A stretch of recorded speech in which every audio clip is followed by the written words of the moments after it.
Now to some surprising new details in a story we first brought you as breaking news last night at 11. Turns out a late night manhunt in New Middletown didn't even have to happen. The suspect that started it all now says his story about a partner in crime was not even true. 27 First News reporter Gerry Ricciutti has these new developments. Police say this started as men drinking and shooting off fireworks Thursday evening and landed this man in court this morning as police spent half the night and most of today searching for another man he fingered as his accomplice. Brandon Bennett.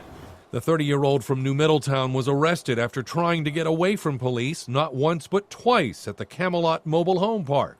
Mr. Bennett climbed out through the partition between the back seat and the front seat, which is only a very small partition, and climbed out through the front window of the cruiser and escaped while he was handcuffed. The chief tells me that's when Bennett claims he met up with the other man. The pair stole a pickup and led police on a chase up Route 170 to Unity Road where they crashed.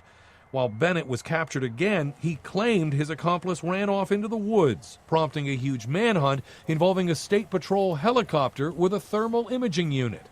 But it turns out that Bennett lied to officers, and the man he said was with him is actually living in Oklahoma. Late this afternoon, marshals verified he was there last night. They did detect heat sources last night, and officers converged on those locations with K9 units, but were unable to track them at that time.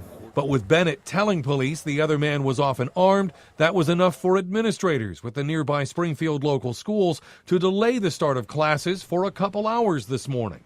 We have an increased police presence at the high school as well as at the elementary school, and we're on a modified lockdown, which just means we're making sure all of our doors are locked, all of our classroom doors are locked. Tonight, Bennett is jailed on $153,000 bond. Police say they now plan to file additional charges for lying to investigators and keeping this community awake overnight.